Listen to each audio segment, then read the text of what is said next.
We are so excited to have Rob Ramseyer with us today. Rob, tell us a little bit about sport in your life. Thanks, Chad. I've been probably like everybody you talk to. I've been involved in sport my whole life. Was a slightly above average athlete through high school, and then a below average college athlete, short and slow. But it was very formative in growing up, and it kind of intersects with my faith story. I can share in a bit. But professionally, I've always had one foot in to sports.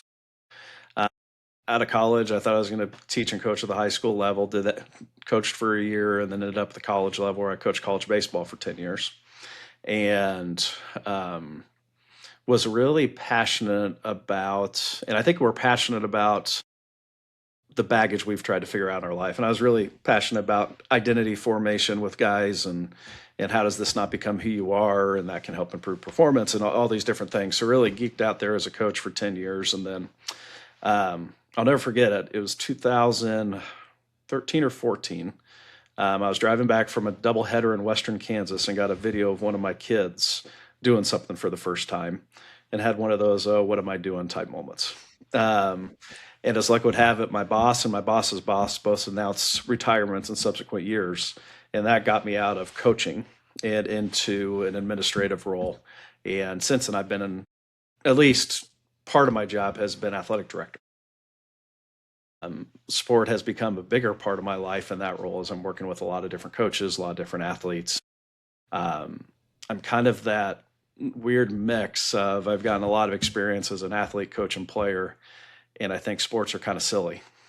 Yet I make a living in it, and have had to continue to learn perspective over my life. I think is a value that sports has brought, but it's just been into it, and even on the recreational side.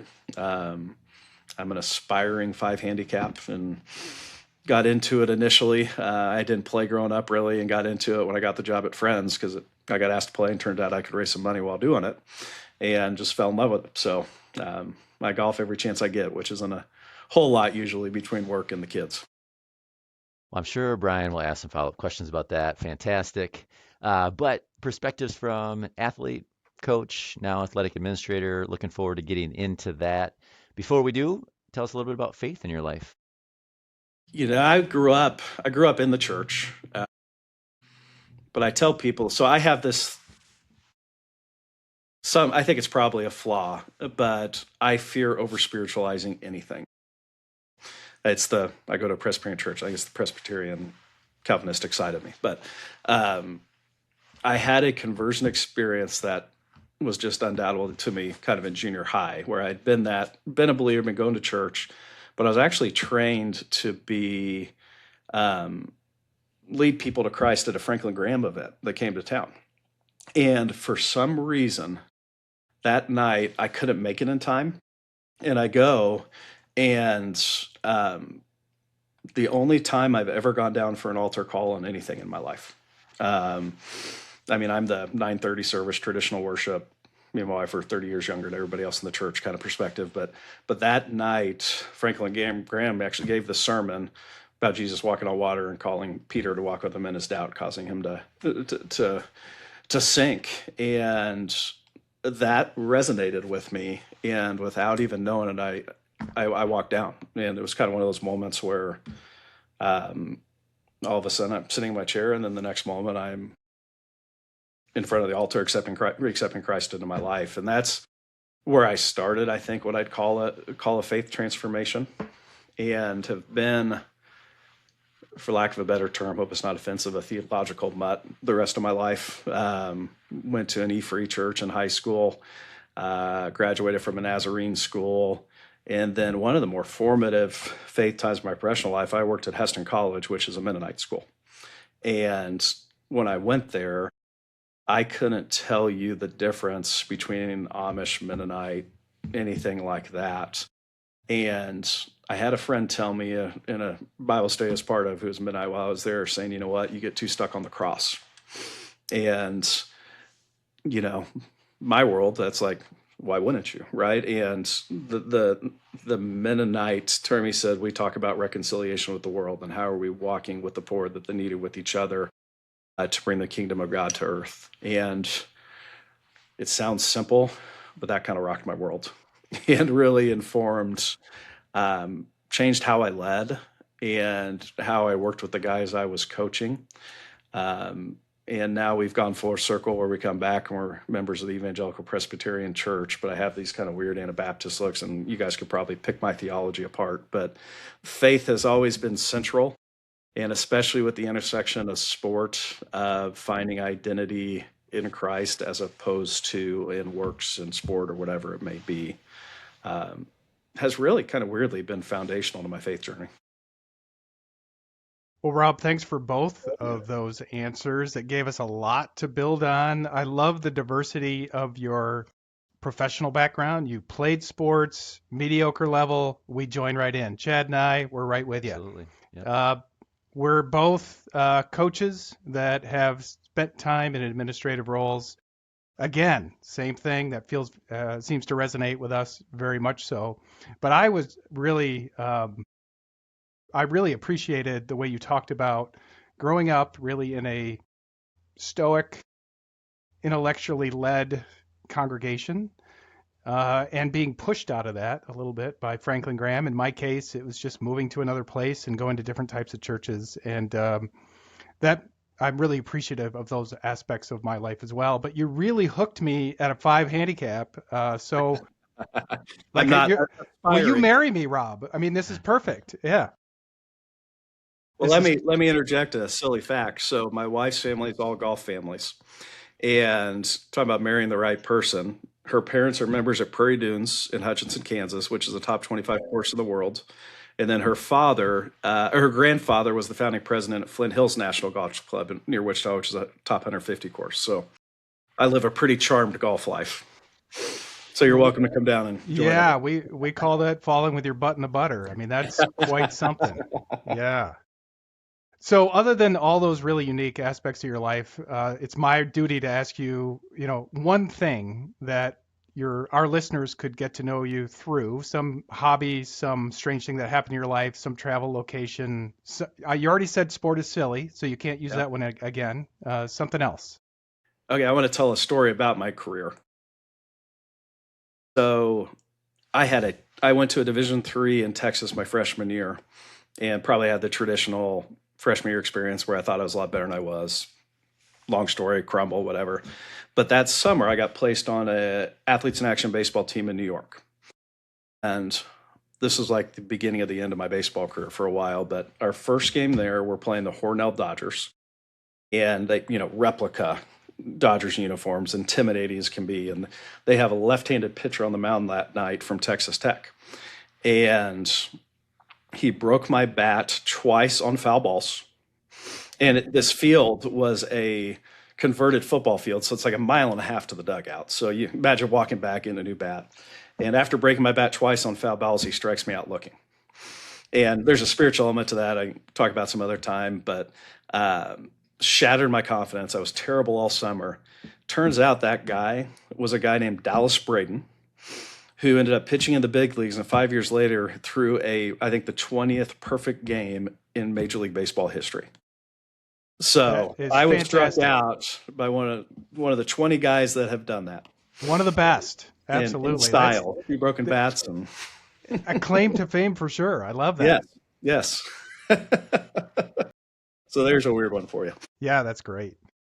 So, Rob, you have been in lots of different environments, and I guess I want to start. You've been thinking about sport and faith for a long time, and you've been Mm-hmm. trying to make sense of these things as they potentially overlap, or maybe should or shouldn't. I just want to ask a little bit about the idea of Christian formation in the roles that you've been in. I wonder if you could talk a little bit about where you've seen Christian formation. We talk a lot about Christian integration, like so integrating this with that and making sure there's but actually forming either the players you have or the coaches you now oversee in certain ways that have been effective, maybe absent. Talk a little bit about how faith is formed. Here, I think I'm going to take a roundabout way, but here's what popped in my mind. You take my story of getting struck out by Dallas Braden, and we didn't know he was Dallas Braden back then, right? And I had this, no lie, I can go back to that moment of walking back to the dugout after striking out, feeling like my world is crumbling. And who am I? People at home are going to be disappointed. I mean, at age 42, I can tell you nobody really cared. But at that time, it was just crumbling. And I don't know if it was intentional or not. There was a leader on the general manager of our team was a guy named J.D. Bickle. Worked for AI for a long time. He was a Wheaton grad. And he gave me my space, but walked with me and let me struggle in the mess, but gave me perspective as I was ready for it. And on a micro level, that's where I think sport and faith can overlap. Because I watch our teams here, and I'm still embarrassed that I drive home after we lose, and I'm kind of ticked off, right?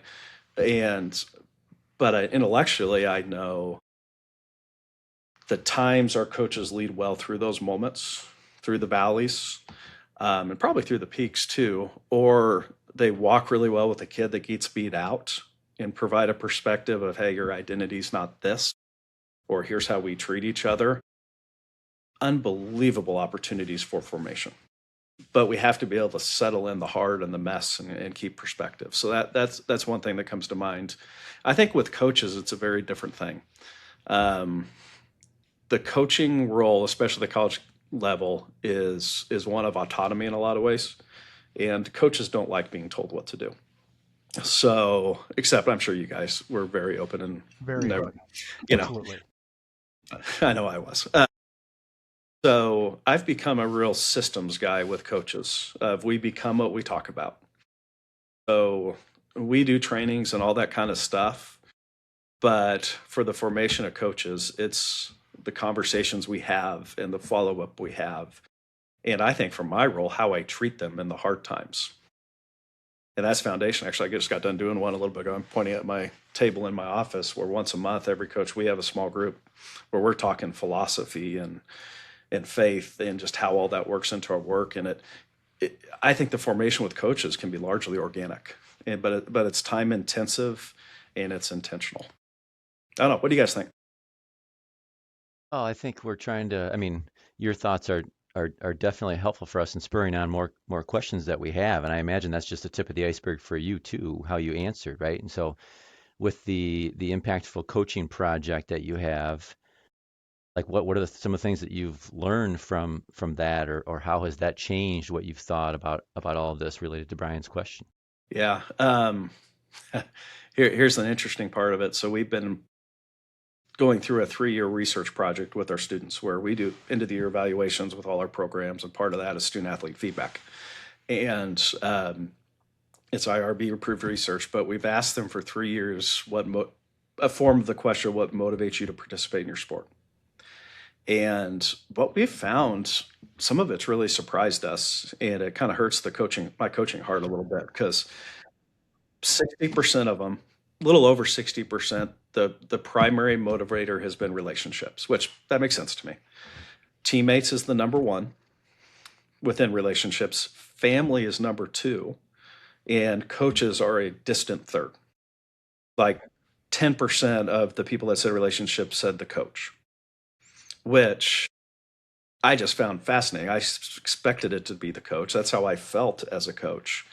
And one thing we've walked away with is the coaching role is no less important, but the coach is an environment culture implementer of how do you create this environment to help kids live in community and have deep relationships and have this world where they're living, working, and challenging each other to get better.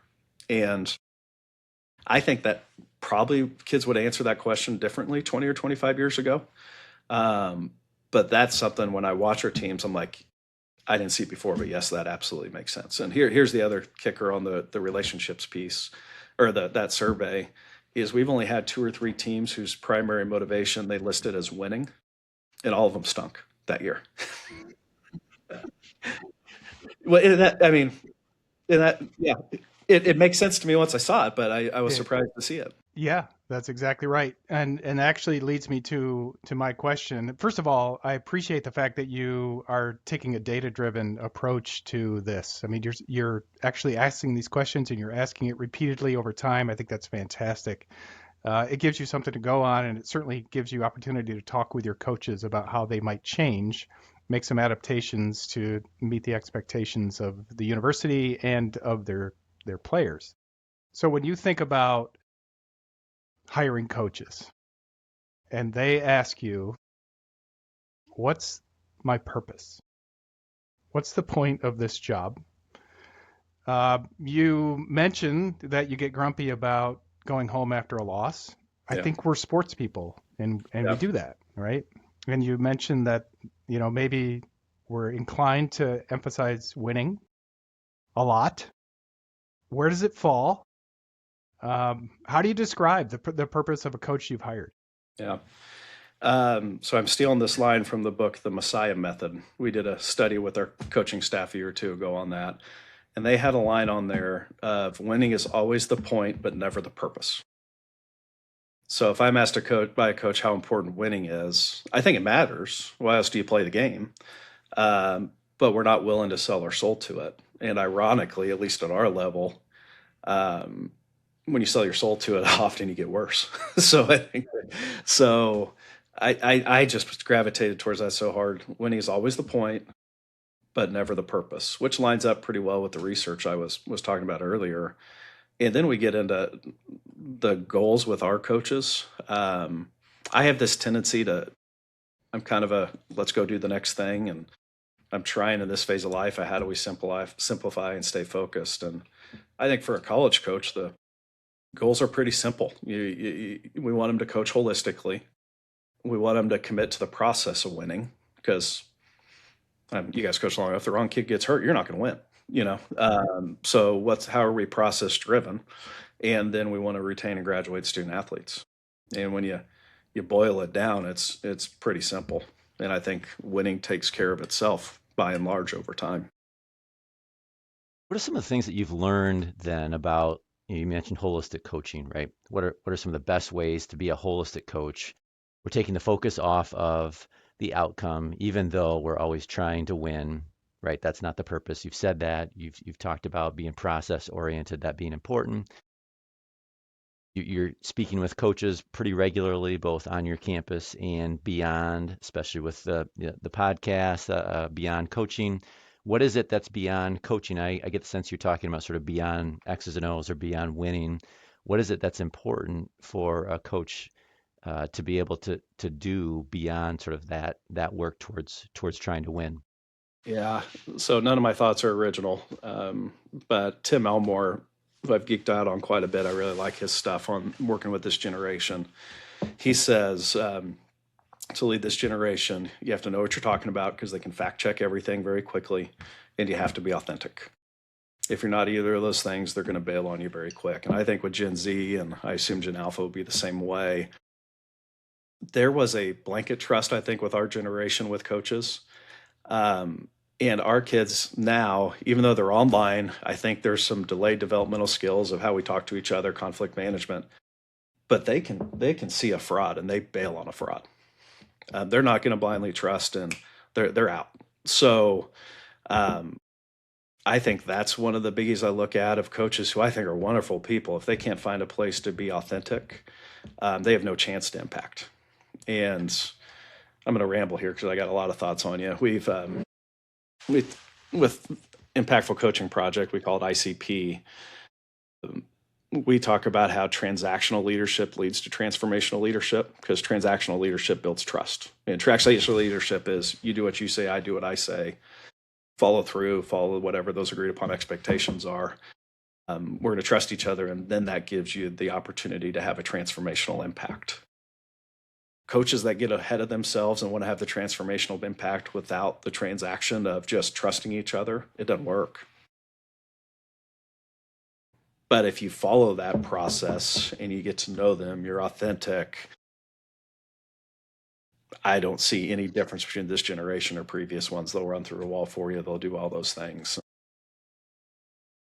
Here's the other one I'm wrestling with. This is kind of a new thought. We were talking about you kind of have competing, yet kind of, you do have competing tensions in holistic coaching, because you have the performance excellence piece where you need to push and prod, challenge people, have the hard conversations. But then you have the relational work that goes along with that to build trust and to have an impact. And I see coaches, and we're trying to figure out strategies to help coaches get exhausted, because that's an emotional load to carry, or a relational load to carry when you're spending times in one-on-ones with kids or whatever. There's so many strategies on how to get to know kids and build that culture.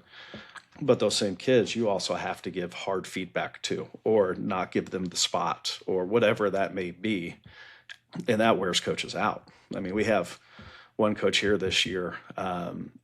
He texted me at 9 o'clock, 9:30 on a Sunday night. I didn't see it till the morning, but he just says, "Hey, are you up?" And when I got that, I woke up in the morning, I'm like, "Oh crap, that is," that kind of thing. Yeah. And this guy had rebuilt a program, is as good a coach as we have, was about to win his first conference championship. When I texted back, he just says, "I feel like what was the term he used? I feel like I'm the leaning tree for everybody, my kids, my home." And he was just tired. And it should have been a time that he was just like, "Gosh, I did it," and it was the opposite. And it was because he hadn't found what that balance looks like to take care of himself, really dive into the relationships with their guys, and then also win. And I think what we're seeing, I can't even remember how I got here. I apologize. With ICP though, is giving coaches tools to do these things in a systemic way, where they can manage the relational load. They have an opportunity to win, but they have built-in systems of how they're going to impact the lives of their kids, which at some level at the schools you guys are at, where the place I'm at, if it's not about that, what are we doing? This whole thing is kind of a waste of time. I do find, and I have not reached that point yet, that I've given up coaching. So I'm still doing it day to day. And the problem solving that you just described, that includes the performance evaluation, the relationship building, the saying hard things, the walking through the difficult times, and trying to figure out how to do all of that in a sport environment that has real clear parameters, real clear goals, real easy to judge success and failure moments. I still find really fascinating. But I would say in 20 plus years of coaching now, I have reevaluated my coaching more in the last 2 years than I have in the 18 before that. And that's a good thing. I still find it invigorating. But I think what you described is what I experience in the need for articulation of the transaction, the need for conversation about how the authenticity is built into the process from two directions. And I found it really satisfying, but man, is it draining, right? It just wears you out because it's too much fun to try to get in there. Sport draws us in that way, right? And it's weird because the prize at the end is useless and invaluable. It's very strange when we think about sport, right? So I'm going to just put myself out there and just say, okay, am I messed up in, use the word identity a couple of times, right? And athletes have identity related to their performance. Coaches have identity related to their performance. How do we deal with identity? How do we deal with identity as it relates to sport performance? I know that the pat answers are your identity is not in sport. Your identity is in Jesus, right? The challenge, of course, is I have to make decisions as a coach less on their identity in Jesus and more on their performance. Yeah. You're my type of guy. I like that. Yeah, I don't know if I think I'm doing this work partly because I'm searching for an answer with that. Yep.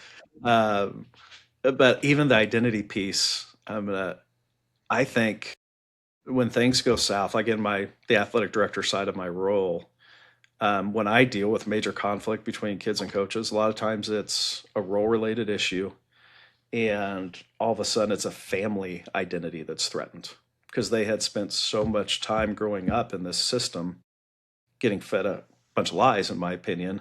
But okay, so you're telling me this 15 years of my daughter's in volleyball, 15 years of club volleyball, and all the money I spent, we were told she's really good and she's not. The coach must be an idiot, they must go at him. Um, but I don't know if I have a pat answer for you other than where I've seen like life transformation take place is in the one-on-one times. And that's also when I see coaches get the most relational drain. Because if you're having a one-on-one meeting with the college, I think it takes a time with freshmen. But if you open the floor and say, just ask questions and whatever. I had a young coach come in my office last week that just started with us last year, and he had a day of one-on-ones, which I think's wrong. I think he can only do 2 or 3 a day, maybe. But he just asked, how you're doing, share with me how I can help, something simple. And the stuff he heard, he could not believe it. And the fact an adult would ask the question, sit there and agree to walk with them over the next several years together, I think that is modeling sport isn't who you are. You can suck, but guess what? 2 weeks, we're going to have a one-on-one, and I'm going to walk with you, and we're going to talk about it, and we're going to talk about hopefully who Jesus is, what it means in your life, all these kind of things. But I think it's the long game of whether you're 1 or 15 on a basketball bench, that relationship's going to stay. But that may be a bit of an idealistic answer too. When you're 18 to 22, it can be hard to see that floor. Okay, so from a practical level then, Rob, we've talked a lot about coaches, and this has been fantastic. What do you see as what are some best practices from your chair as athletic director, as a VP at the university? How are you helping your coaches, and then indirectly, I suppose, the athletes too, right? I guess in some sense, what's your purpose there, right? But what are some of the practical answers that you would give to that? What are the things that you're doing to help coaches through that so that they can help their athletes? Yeah. I'm kind of a systems thinker, so some of this may get too down in the weeds, but I felt like we started doing a lot better when I did 2 things. When I did evaluations consistently, you eventually become what you measure. And coaches could trust me I know a kid's going to be mad and be a jerk on those. I don't care. It's let's evaluate and how do we get better. And so much of evaluation has nothing to do with, hey, did you win or lose? And the other one is the time I spend with coaches, which makes it's easy. It's my favorite part of the job. So it's not like it's a sacrifice, but I have touch points with every coach at least once a week. And we do the one-on-ones, and my favorite thing we're doing now is that small group I talked about where I bought Brad Lettbetter's 365 questions book, and people come with questions we can discuss, and then a coach picks a question and we just dive into whatever that may be. And when we're taking that time to get to know each other and then talk about the challenges we're facing, that positions me well to give good feedback. And hey, I saw this. What do you think? Or like we have an unbelievable men's basketball coach right now who had 2 T's in the last 5 games, hadn't got a T the previous 3 years. And I just let the first one go. The second one, I call him in. I'm like, hey, man, don't do that. He goes, I know. And then we're good. Yeah. But I think when you talk about identity and value and all that kind of stuff, I didn't come heavy-handed. It was almost joking because he knows. He's like, yeah, I need to calm down. I was like, cool, we're good. And how I handle those things, but it's all the relationship capital I try to build and then the overarching philosophy that comes with it. But I'm a geek out on, you guys heard Steve Magnus? Have you read any of his stuff? Do Hard Things or? I've not read that. Okay. He talks about how important psychological safety on a team is to being tough. And he would say toughness on a team comes from you have confidence, you have the ability to get better, and then it's a psychologically safe environment. Essentially meaning as long as you follow the rules of the group, you get to stay. I'm not going to flippantly kick you out. And that's how I think from a AD chair role. If I can have that climate I can give some hard feedback to people, and here's how we're going to get better, and they'll stay with us. Rob, our 30 minutes has flown by. I do have one more question, though, I can't not ask. And then I want to ask you to talk a little bit more about how people can get in touch with you. But I have a great relationship with my athletic director right now, a good friend, and I think he does a great job. I'm starting to see the strain in him. Mm-hmm.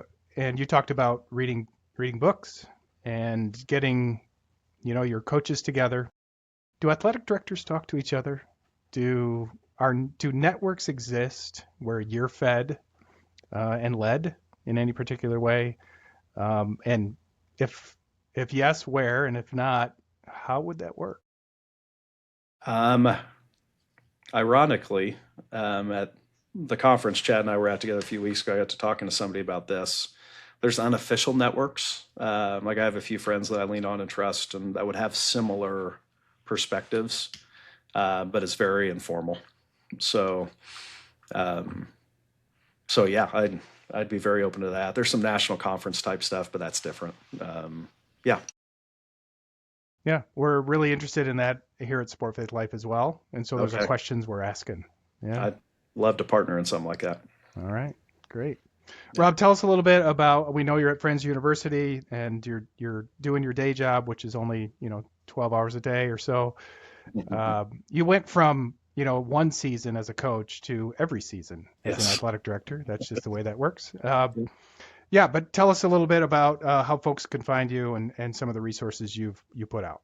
Yeah, so me and my partner Dustin Galyon, he's our golf coach here. We work together at past school as well, have what we call the Impactful Coaching Project, where our goal is to provide resources that we didn't have as young coaches. He became head coach at age 24, head basketball college coach. I was 26, and we just partnered up of like all these mistakes we're making, talking about them, how do we get better, and eventually that formed this.